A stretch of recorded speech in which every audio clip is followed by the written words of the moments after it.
On today's episode of Angel's Garage, despite some heavy damage and some questionable modifications done by the previous owner, I breathed some new life back into these doors. And as always, you're invited to come along with me on my journey restoring this old Thunderbird. Let's go!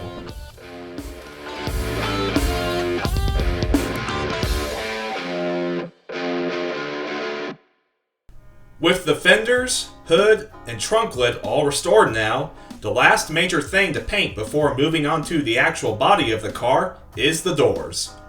I already knew these doors were going to take some additional work beyond just painting them thanks to some very bad modifications done by the previous owner, which included deleting the door locks, button, and even blocking off the cutoff for the door handle. Thanks, previous owner! But I wouldn't know the true extent of the damage to these doors until I started stripping the paint, which is my first task on today's adventure. To start, I'm using a surface conditioning tool to remove everything from the front of the doors. This is a Bauer surface conditioning tool from Harbor Freight, and with a 4-inch wide sanding drum on it, this thing wastes no time stripping these doors down to bare steel. The passenger door had a lot of Bondo in the center of it, but for the most part, it appeared to be in decent condition. Before even starting on the driver door, I could see a little bit of unevenness in the front of the door, and a magnet soon confirmed my suspicion. This thing had a lot of Bondo on it. That's great. I didn't want these doors to be too easy to restore. After a bit of sanding, I found there was indeed a thick layer of Bondo on it, but thankfully the sanding drum wasted no time removing all of it. After finishing up with the surface conditioning tool, I take the remaining paint off the front of the doors with an angle grinder and some fiber disc. With that done, it's time for these doors to come off. I first pull off the passenger door, and with a little wiggling, it is free in no time. The driver door though was a little more challenging. I pulled 7 of the 8 bolts off with no problems, but the last bolt was just spinning. I first tried heating up the bolt with a torch to see if that would loosen it up, but it just kept spinning. After studying the bolt for a bit, I then realized what was going on. Instead of having a star lock washer like the other bolts, this bolt had a flat washer on it. So, this could only mean one thing. This bolt had been replaced. And instead of using a nut plate like the other door bolts, this bolt had a regular old nut on the back of it that was just spinning around. So I had to throw a wrench on the back of the bolt, and finally I was able to get it off. With that out, the door was finally able to come free. Don't worry, Mr. Bolt, I have a special place for you. To get all the paint and rust off from the backs and insides of these doors, I'm going to be using a sandblaster. Before that though, I need to pull everything off from these doors, and there is plenty to pull off, including the hinges, window motors, and the door latch systems. I'll first start off with the hinges, which were quite tight. I had to break out the large impact gun for these bolts. And it's a good thing these hinges came out, because they had quite a bit of rust on their backsides. Next up was the window motor and regulator system.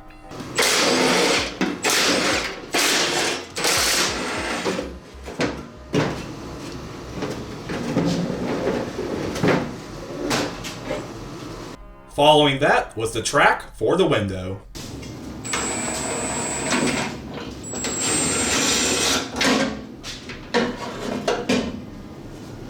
And then finally, the door latch system.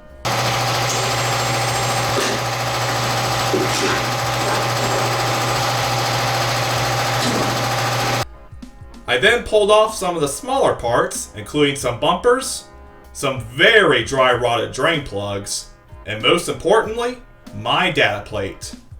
Using a 9/32 drill bit, I was able to easily drill out the rivets and pull the data plate off. Once everything is off, I put all the small parts into a labeled bag so I don't lose them. With the doors stripped, they can now be sandblasted. Sandblasting is great for getting into all the nooks and crannies, and in no time I'm left with a totally clean slate on the front and backs of these doors. Now that the doors are down to bare steel, I can give them a thorough inspection. The passenger door did suffer from some dents, including a large shallow dent in the center of the door and a smaller, deeper one in the back. The door lock and door buttonhole also needed some love, as some welding done by the previous owner melted through the skin, making them rather unsightly. There was also a small cut that needed to be welded in the door handle cutout, where I got a little carried away with the hacksaw. The driver door was arguably in even worse condition. The front of the door looked like it got in a fight with a hammer, and behind that was a large crease in the door. Not to mention there were several smaller dents scattered throughout. This door would also need similar treatment on the door lock and buttonholes, including removing the plates welded onto the backs of them, and then welding and grinding the holes to make them functional again. Well, there's certainly no shortage of jobs to do to make these doors look beautiful again. So, I decided my first order of business would be to fix all the sins committed by the previous owner, aka tackling the door lock and buttonholes. Using the new gasket for my door lock, I scribe out the areas that need to be removed and then begin drilling out the holes. Once I've got a good opening, I then use an air saw to begin cutting away at the welds. After some cutting, the plates start to loosen up. A hammer and a punch are then used to knock these metal plates out of the door. These plates, of course, were never painted or had any kind of rust proofing done to them, so they were already starting to corrode away. Given this guy's other handiwork, I can't say I'm surprised. Now, it's time to grind. I've got to open the holes up large enough to fit the door lock and button bezel again. A die grinder with a ball file makes this job effortless, and in no time, I've got the door lock and button bezel fitted to the door. I then go ahead and grind down the excess metal that had been welded around the door handle by the previous owner, and then I begin welding up the elongated edges of the holes. Along with the cut in the passenger door, there's also some pinholes around the door handle cutout areas where this guy had welded through the skin, so I had to fill in the cut and pinholes to make this door whole again.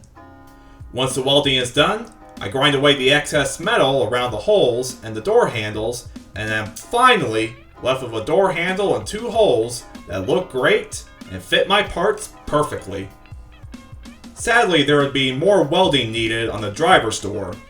There was a crack on the back side of the door I wanted to patch up, and there was a section of door skin missing on the front edge of the door. In reality, the door skin was there. However, there was a 1-inch section missing on the back edge of the skin, making this section weak. Behind the messed up door skin were also two holes that needed to be filled. To fix these areas, I first beat the two raised up holes back down until they are flush with the rest of the door. I then clean up the edge of the door skin with a die grinder to smooth things out, and then measure out the missing section so I can create a patch panel. I go ahead and mark out and then cut out my new panel. I go ahead and prime both the door and the patch panel with some weld-through primer so things won't rust in the future. After a quick test fit of the patch panel, this area is ready to go. For the crack on the back of the door, I use a ball file on my die grinder to give myself a perfect channel to fill up with a weld.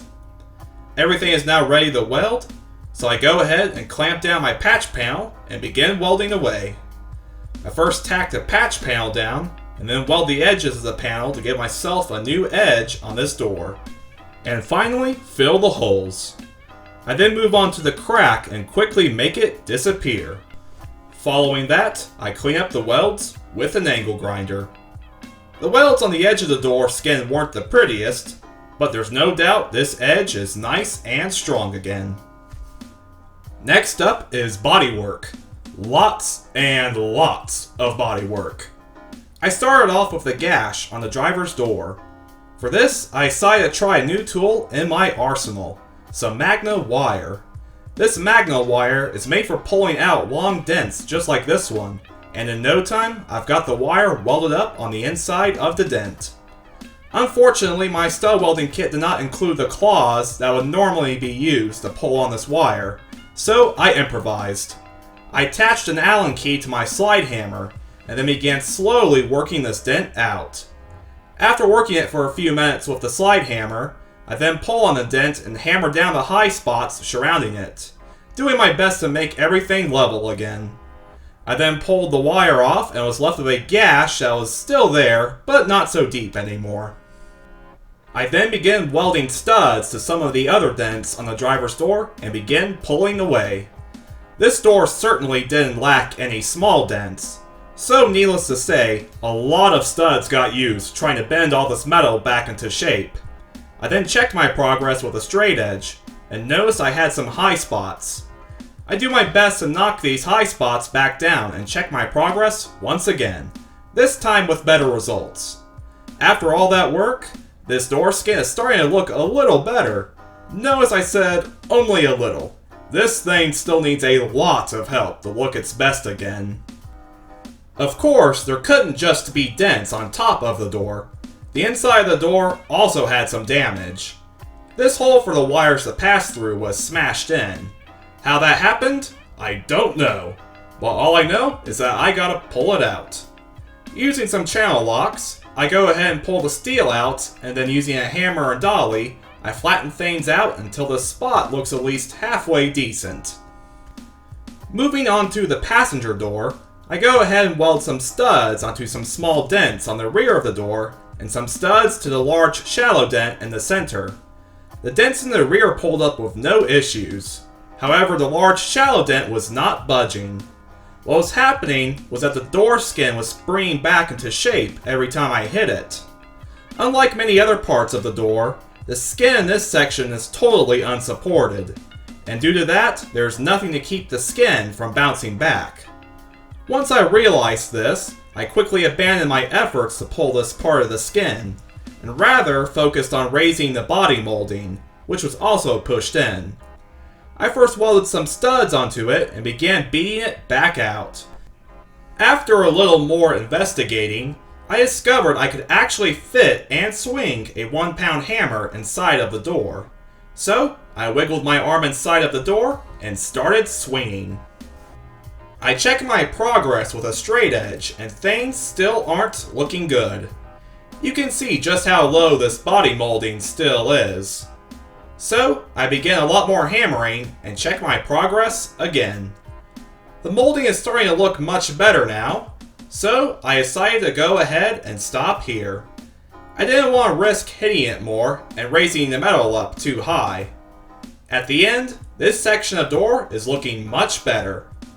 Raising up the body molding actually helped raise up the large shallow dent in the door. However, it wasn't totally gone, so I'd still need to put some body filler on it. With all the metal work done, it's time to add body filler. I go ahead and prep the damaged areas on both of the doors by first going over everything with a flap disc on my angle grinder to make the surfaces nice and rough. And then go over the surfaces with some acetone to clean off all the contaminants. I then apply a large helping of body filler to the doors. Once the body filler dries, I sand it all down with an orbital sander and a sanding block until everything is smooth. I then add some body filler to the low spots and repeat this process until I am happy with the results. I then remove all the excess body filler from inside of the holes with a file and carve out the excess body filler inside the door handle cutout seam with an X-Acto knife. And now, with all the body work and body filling complete, it's finally time to start priming these doors. My first goal is to get the backs of the doors primed. I first blow out all the dust and other loose debris from inside the door with an air gun, and then spray down the doors with brake cleaner to ensure the surface is totally clean. I then spray the backs of the doors with Tamco epoxy primer. After letting the epoxy cure for 24 hours, I then flip the doors over and coat the fronts of them with epoxy. The nice thing about epoxy is that it is quite shiny, and since the entire door is now one uniform color, it allows me to find other dents that weren't visible to me before, such as this one on the passenger door. I go ahead and fill all these tiny dents and other small defects with more body filler, sand them smooth, and then prep these doors for one more coat of primer. This time though, a high build primer. This Tamco high build primer, as the name implies, builds up super thick compared to conventional primers, which should fill in any tiny defects I may have missed. This primer also has the benefit of sanding down to a perfectly smooth surface, which is critical for getting a nice paint job. Both of these doors look great after applying the high build primer. However, I'm not quite done priming these doors yet. There is a lot of exposed metal inside of the door that still needs to be primed.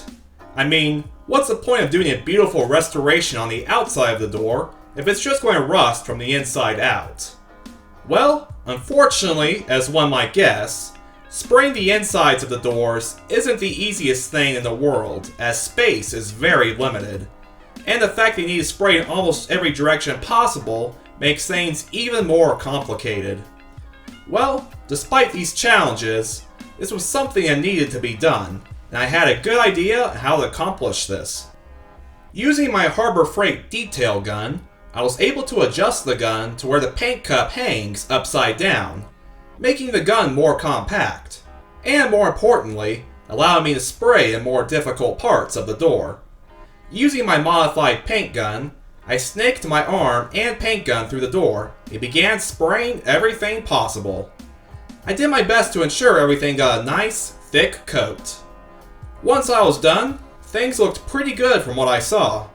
To get a better view, I used a bore scope to inspect my work. Things in general looked pretty good. However, I did find a few areas in the fronts of the doors where the hinges attach that still had some exposed metal and rust. To cover these areas, I used Eastwood's internal frame spray, which is designed to spray through tight, enclosed spaces just like these doors. The other nice thing about this paint is that it can be applied directly over rust, meaning that no prep work was needed. I simply snaked the spray nozzle into the door and began coating everything liberally. Once everything had dried, I did a follow-up inspection with the bore scope, and everything looked great. There was no longer any bare metal or rust exposed. Now that everything was in primer, I can now prep these doors for paint. For starters, I began block sanding all the high build primer to get these doors totally smooth. I then fill in some very minor defects with glazing putty, sand them smooth, and then apply additional primer over them. I also go ahead and prep all my small parts, such as the hinges, by blasting them and applying epoxy over them. That way I can minimize the amount of times I'm spraying paint. I then go ahead and abrade the epoxy on the back of the doors with sandpaper so the paint gets a good grip, solvent clean them, hang up my small parts, and then I'm finally ready to paint. I go ahead and cover everything in my base coat, Chalfante Blue, and then cover all my base coat with clear coat. In no time at all, I have the backs of the doors and the door hinges looking great. Before flipping the doors over, I go ahead and cover up the paint with some masking tape and plastic to prevent overspray from getting onto my fresh paint job. Once complete, I flip the doors over and then braid them one final time before paint. Right before I start painting though, there is one final thing I want to do. I purchased these sleeve nuts from the bird's nest, which are used for securing the trim to the side of the door. I had a feeling these would be difficult to install, so I decided to install them before I painted. And I'm glad I did. These sleeve nuts were quite difficult to install, and required me to hammer them into place, which likely would have damaged any paint that was on there. And with that done, it's time to start painting. I go ahead and apply a sealer coat to the doors, which lays down very nicely. I then apply my base coat of light turquoise to the doors, and quickly follow that with 2 coats of high build clear coat. At the end, I'm left with a beautiful paint job on both of my doors. The final step now is to remove all the plastic and masking tape from the back side of the doors, then the painting process is complete. With a fresh coat of paint, the doors can now be reassembled. First up is installing some new trim on the sides of the doors. These particular trim pieces are referred to as the chevrons, and there are 3 of them per door. They are installed by simply pushing them into place, which actually takes a bit of force, but once in, they really make these doors pop. Next up is the stainless steel trim rail on top of the door. While I was down at Brown Auto Salvage in Texas, I found a pair of trim rails on a 1962 Thunderbird that were in excellent shape. My original ones had some large dents in them, so I decided I would go ahead and get myself these ones. Despite being in better shape though, these rails did still need some work to bring them back to tip-top shape, which included knocking out some very small dents and then polishing up the trim. First up, I was going to take care of the dents. Using a hammer, a punch, and a makeshift anvil, I go ahead and carefully beat the dents out of the trim. The goal of this is to beat the dents out slightly higher than the rest of the trim, then file and sand the now raised up section back down flat with the other trim. After a whole lot of filing and sanding of the dented areas, I began sanding the whole rail with some 800 grit, 1500 grit, and then some 3000 grit sandpaper. Once the 3000 grit is done, I use some Flitz metal polish and a small polishing wheel and polish the whole trim piece. The trim pieces are now looking nice and shiny, but there's still a few final steps before these pieces can be installed. There were 2 brackets on the inside of the trim that were showing signs of corrosion, and unfortunately pulling these brackets out would really be a lot of trouble.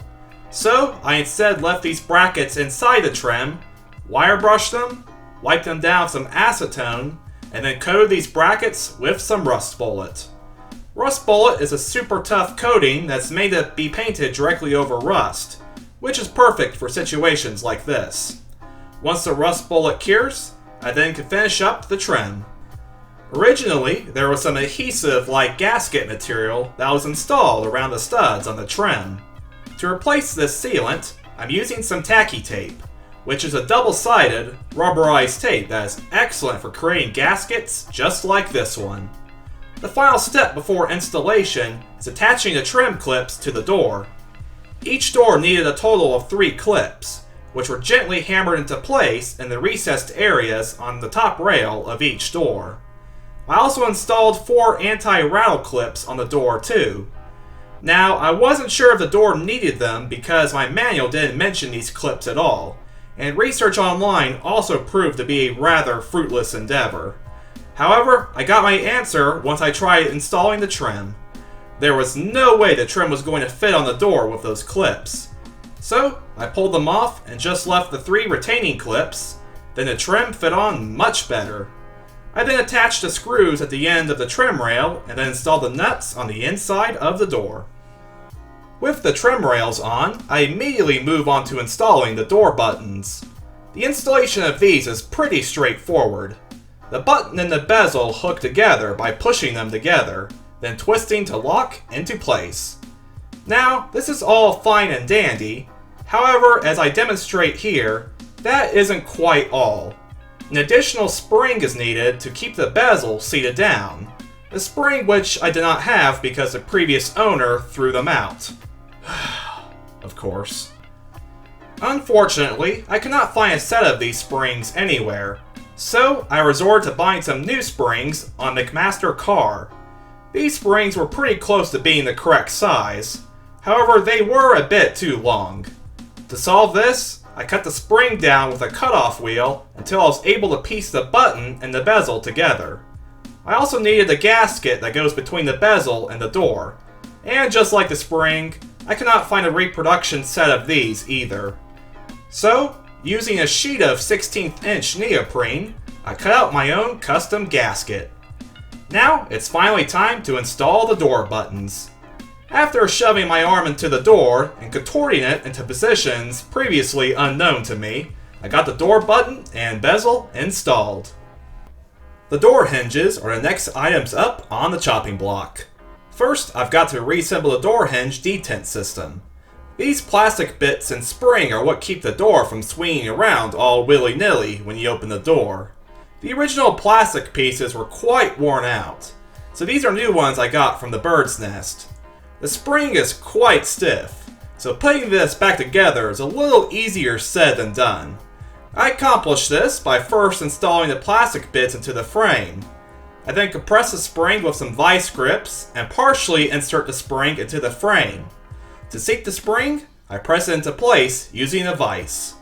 Once the assembly is together, I install the detent system back onto the door hinge. The final part that needs to go back on the door hinges are the rubber bumpers. Unfortunately, this rubber bumper here is the only one that survived. All the other ones disintegrated when I tried removing them. And of course, I could not find a reproduction version of these bumpers anywhere. So, I again resorted to McMaster Carr and found a similar bumper that, at the time, I thought would work.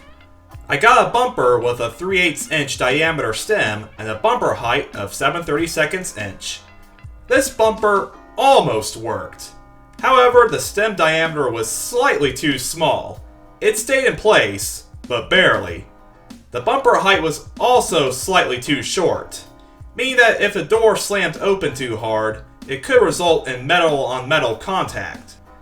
To remedy both of these problems, I installed a washer behind the bumper to act as a shim, and then added a small amount of silicone sealant to the stem to help keep it in place. The final result was a little hokey, but it works. If I had to do this again though, I would definitely buy bumpers with a bumper height of 1/4 inch and a stem diameter slightly wider than 3/8 of an inch. Then they would work perfectly. I can now attach the hinges to the door. I slide the hinges into each door and then tighten down the bolts. I made sure to add some grease to the bolts because they will need to be loosened later when I go to align the doors on the car. Time to work on the door lock and latch system. These here are my door latch assemblies. Or I should say, these here are my new door latch assemblies from Brown Auto Salvage. The previous owner did me a huge favor and actually butchered the original latch assemblies from my car. So, on the left is my new latch assembly, and on the right is my original latch assembly. As you can see here, my original latch assembly is clearly missing the top paddle system. The outside door button, the ones I just installed, hit this paddle, which disengages the door latch and allows the door to open. So, needless to say, that paddle is a little important. Well, anyways, now I've got to clean up the new latch assemblies and deal with some rust issues they have. First off, I removed the old rusty hardware from the latch assemblies. To treat the rust on these, I used some Evaporust, which is an extremely effective rust remover and also extremely safe. I go ahead and pour out some Evaporust and then dump my hardware in there. After 24 hours, these parts are looking brand new.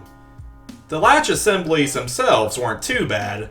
However, they did have a lot of old grease, dirt, and other gunk caked up on them.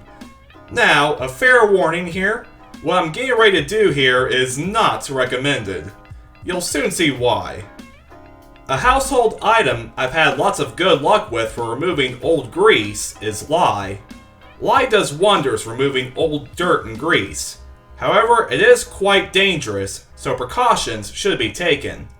I fill up a 5-gallon bucket halfway with water, then add about 1/3 of my container of lye in there, and then stir the lye and the water together. Chemical gloves are a must here, because lye can and will dissolve human skin and tissue. Also, make sure you're in a well-ventilated area because this much lye does give off fumes. I then set my latch assemblies inside the lye and leave them there for 24 hours. Now, the lye did do a good job removing all the dirt and grime.